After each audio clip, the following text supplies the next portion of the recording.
میرے انتہائی واجب الاحترام سامعین اعظم، گزشتہ جمعۃ المبارک میں آپ حضرات کی خدمت اقدس میں نبی کریم صلی اللہ علیہ وسلم کے معجزات میں سے عظیم معجزہ واقعہ معراج، اس کے متعلق کچھ گزارشات عرض کی تھی۔ آج کی نشست میں بھی واقعہ معراج ہی کے متعلق کچھ گزارشات عرض کروں گا، اور اس واقعہ معراج سے ہمیں سبق کیا ملتا ہے اس کے متعلق قرآن اور حدیث کی روشنی میں چند گزارشات عرض کرنے کی جسارت کروں گا۔ خلاق عالم کی بارگاہ میں یہ دعا ہے کہ الہ العالمین تیری توفیق، تیرے کرم، تیرے فضل سے میری زبان سے جتنے الفاظ نکلیں، اے مولا کائنات، ان تمام کے تمام لفظوں پر ہم سب کو صدق دل کے ساتھ عمل پیرا ہونے کی توفیق نصیب فرما دینا۔ محترم سامعین گرامی قدر، آپ حضرات نے یہ بات سماعت فرما لی تھی کہ اللہ رب العزت نے اس کائنات کے اندر جتنے بھی انبیاء کو مبعوث فرمایا، اللہ رب العزت نے ہر نبی، ہر رسول کو معراج عطا فرمائی ہے۔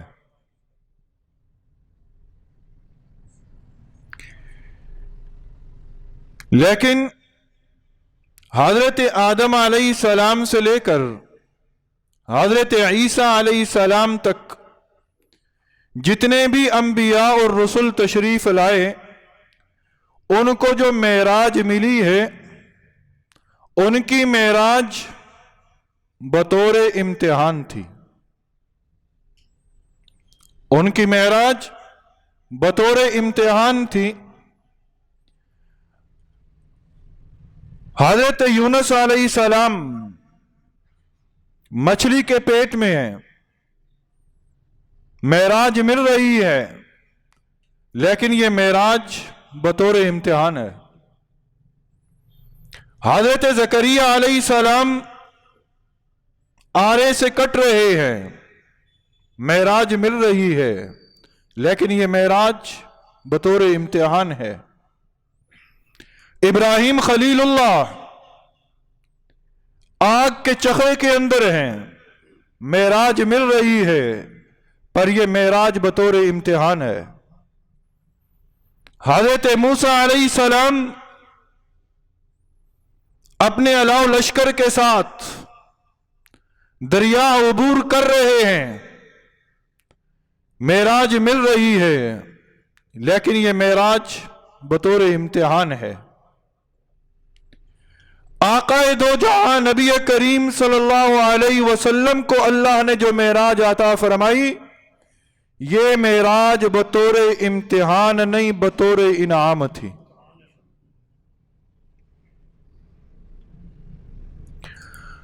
باقی انبیاء کو جو معراج ملی، وہ اس مقام پر ملی کہ جہاں پر ان کی نبوت کا سکہ چلتا تھا، جہاں تک ان کی نبوت کا دائرہ کار تھا۔ اور آقا دو جہاں نبی کریم صلی اللہ علیہ وسلم کو جو معراج ملی، وہاں ملی جہاں آپ کی نبوت کا سکہ چلتا تھا۔ آقا دو جہاں نبی کریم صلی اللہ علیہ وسلم سے پہلے جتنے بھی انبیاء آئے، مخصوص علاقوں کے لیے، مخصوص زمانے کے لیے، مخصوص وقت کے لیے تشریف لائے تھے، یہاں تک کہ ایک ایک وقت میں کئی انبیاء بھی اس کائنات کے اندر تشریف لائے۔ لیکن جب آقا دو جہاں نبی کریم صلی اللہ علیہ وسلم تشریف لائے تو اللہ رب العزت نے کہا کہ اے میرے حبیب، جہاں تک میری خدائی ہے وہاں تک تیری مصطفیٰ ہے۔ تو عرش والوں کا بھی نبی ہے، تو فرش والوں کا بھی نبی ہے۔ یہی وجہ ہے کہ باقیوں کو میں نے معراج عطا فرمائی وہ فرش پر تھے اور تجھے میں نے معراج عطا فرمائی تو عرشوں پر بلا لیا۔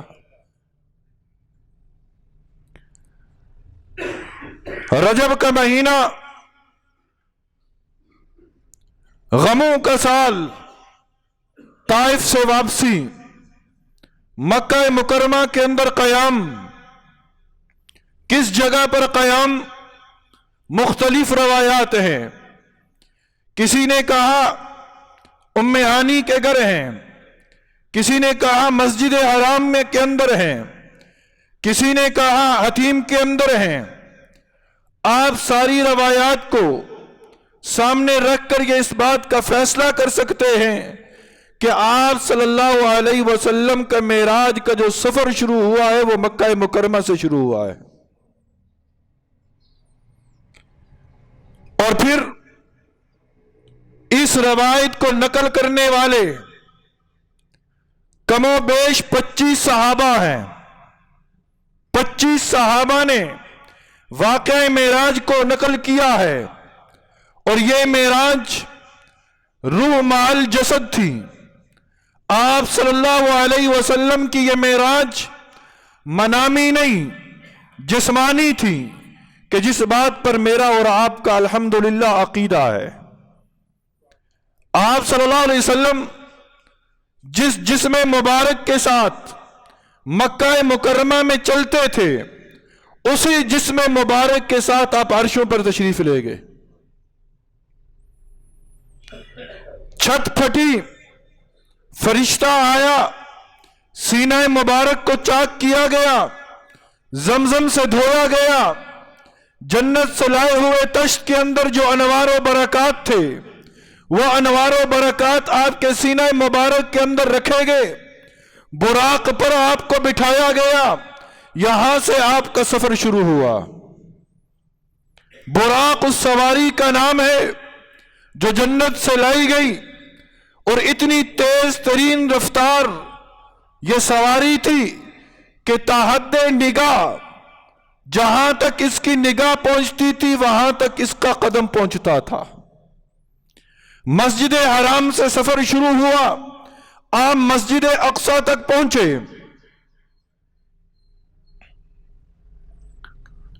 اور یہ سفر عام طور پر اگر اونٹوں پر کیا جائے تو تاریخی روایات ملتی ہیں کہ یہ سفر 40 دن کا تھا۔ 40 دن کا تھا، لیکن آقا دو جہاں نبی کریم صلی اللہ علیہ وسلم کو یہ سفر لمحوں کے اندر کروایا گیا۔ اسی کا نام تو معراج ہے، اسی کو تو معجزہ کہتے ہیں۔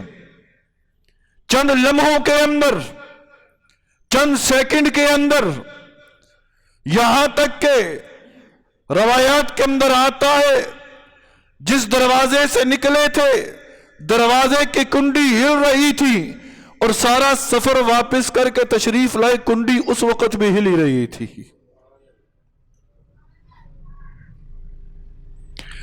مسجد اقصی میں پہنچے۔ میں انتہائی اختصار کے ساتھ اصل موضوع کی طرف آنا چاہتا ہوں۔ مسجد اقصی میں پہنچے، سواری کو باندھا گیا، مسجد اقصی کے اندر داخل ہوئے، آذان دینے والے نے آذان دی۔ اب نماز کون پڑھائے؟ حال یہ تھا کہ حضرت آدم علیہ السلام سے لے کر حضرت عیسیٰ علیہ السلام تک سارے کے سارے انبیاء وہاں موجود تھے، سارے کے سارے انبیاء وہاں موجود۔ اب امامت کون کروائے؟ آج امامت وہ کروائے گا کہ جس کے سر پر ختم نبوت کا تاج رکھا جائے گا۔ آپ صلی اللہ علیہ وسلم کا ہاتھ مبارک پکڑ کر جبرائیل امین نے آگے کیا، آپ نے نماز کی امامت کروائی، آپ کے سر پر امام الانبیاء کا تاج رکھا گیا۔ یہاں سے آپ کا اگلا سفر شروع ہوا، رف رف کو لایا گیا، آپ آسمان کی طرف چڑھنا شروع ہوئے۔ اس سفر کو معراج کہتے ہیں۔ مسجد حرام سے لے کر مسجد اقصی تک کے سفر کو اسراء کہا جاتا ہے، اور مسجد اقصی سے لے کر سدرۃ المنتہا سے آگے کے سفر کو معراج کہا جاتا ہے۔ آپ پہلے آسمان پہ پہنچے، دستک دی، دروازہ کھلا، پوچھا کون؟ کہا محمد۔ پوچھا خود آئے ہیں یا بلائے گئے ہیں؟ کہا بلائے گئے ہیں۔ جواباً مرحبا کہا گیا۔ آپ صلی اللہ علیہ وسلم پہلے آسمان کے اوپر حضرت آدم علیہ السلام سے ملاقات، گفت و شنید، راز و نیاز کی باتیں، پھر اگلے آسمان پر، دوسرے آسمان پر حضرت عیسیٰ اور حضرت یحییٰ سے ملاقات ہوئی، پھر تیسرے آسمان پر پہنچے، حضرت یوسف علیہ السلام سے ملاقات، پھر اگلے آسمان پہ پہنچے، حضرت ادریس علیہ السلام سے ملاقات، پھر پانچویں آسمان پہ پہنچے، حضرت ہارون علیہ السلام سے ملاقات، پھر چھٹے آسمان پہ پہنچے، حضرت موسیٰ علیہ السلام سے ملاقات، پھر ساتویں آسمان پہ پہنچے، اپنے جد امجد حضرت ابراہیم علیہ السلام سے ملاقات۔ راز و نیاز کی باتیں، پھر یہاں سے آگے چلے، جبرائیل امین ساتھ ہیں، یہاں تک کہ سدرۃ المنتہا پہ پہنچے۔ سدرۃ المنتہا سے آگے جبرائیل امین نے کہا اللہ کے نبی اس سے آگے میں جا نہیں سکتا، اس سے آگے آپ نے جانا ہے۔ وہاں سے آگے نبی کریم صلی اللہ علیہ وسلم اتنا آگے چلے گئے، فَكَانَ قَابَ قَوْسَيْنِ أَوْ أَدْنَىٰ، کہ یہاں تک کہ وہ رب کے اتنے قریب جا پہنچے کہ 2 کمانوں کا فاصلہ رہ گیا۔ وہاں رب نے اپنے حبیب سے ہم کلامی کی، وہاں رب نے اپنے حبیب سے بات کی۔ اس بات پر میرا ایمان ہے، آپ کا ایمان ہے، آپ کا ایمان ہے کہ آقا دو جہاں نبی کریم صلی اللہ علیہ وسلم جب سدرۃ المنتہا سے بھی آگے گئے تو آپ اسی جسم مبارک کے ساتھ گئے کہ جس جسم مبارک کے ساتھ آپ مکہ کی دھرتی پر چلتے تھے۔ آپ رب کے حضور جا پہنچے، لیکن وہاں پہنچنے کے بعد نہ مصطفیٰ کی مصطفائی میں فرق آیا، نہ خدا کی خدائی میں فرق آیا۔ وہاں پہنچے جہاں عابد تھا اور ایک معبود تھا، ایک ساجد تھا، ایک مسجود تھا، ایک رازق تھا، ایک مرزوق تھا، ایک محب تھا، ایک محبوب تھا۔ وہاں باتیں ہوئیں، کیا باتیں ہوئیں؟ اے میرے حبیب، بہت ساری باتیں بتائی نہیں گئی، بہت ساری باتیں بتائی نہیں گئی، جتنا بتایا گیا وہ آپ حضرات کو جاننا چاہیے، اس کا علم ہونا چاہیے۔ کیا بتایا گیا؟ میرے حبیب کیا لے کر آیا؟ نبی صلی اللہ علیہ وسلم نے فرمایا اے اللہ کے اللہ، تجھے کس چیز کی ضرورت ہے؟ تو علی کل شیء قدیر ہے۔ اے میرے حبیب، محبت کے کچھ اثرات ہوتے ہیں، بتا تو آج اپنی محبت کا اظہار کیسے کرے گا؟ اللہ کے حبیب نے کہا اے میرے حبیب، اے میرے اللہ، پھر میں آپ کے حضور یہ کلمات پیش کرتا ہوں، التحیات للہ والصلوات والطیبات۔ اے اللہ، میری قولی عبادتیں بھی تیرے لیے، اللہ میری بدنی عبادتیں بھی تیرے لیے، اللہ میری مالی عبادتیں بھی تیرے لیے۔ کہاں گفتگو ہو رہی ہے؟ عرشوں پر گفتگو ہو رہی ہے، سدرۃ المنتہا سے بھی آگے گفتگو ہو رہی ہے۔ اور کیا گفتگو ہو رہی ہے؟ وہاں رب کا حبیب بتا رہا ہے اے اللہ، میری تمام تر عبادتیں تیرے لیے ہوں گی، میری تمام تر عبادتیں تیرے لیے ہوں گی۔ ہاں، مجھے اور آپ کو سبق مل رہا ہے کہ جب تک ہماری عبادتیں خالصتاً اللہ کے لیے نہیں ہوں گی، اس وقت تک ہماری عبادتوں کا مل نہیں لگے گا۔ آج عبادتیں ہو رہی ہیں، حالات کیوں نہیں سدھر رہے؟ آج نوافل پڑھے جا رہے ہیں، آج عمرے ہو رہے ہیں، آج صدقہ و خیرات ہو رہا ہے، آج دعائیں ہو رہی ہیں، کیوں نہیں حالات بدلتے؟ وجہ یہ ہے کہ ہماری عبادتوں میں کہیں نہ کہیں ریاکاری آ جاتی ہے، دکھلاوا آ جاتا ہے۔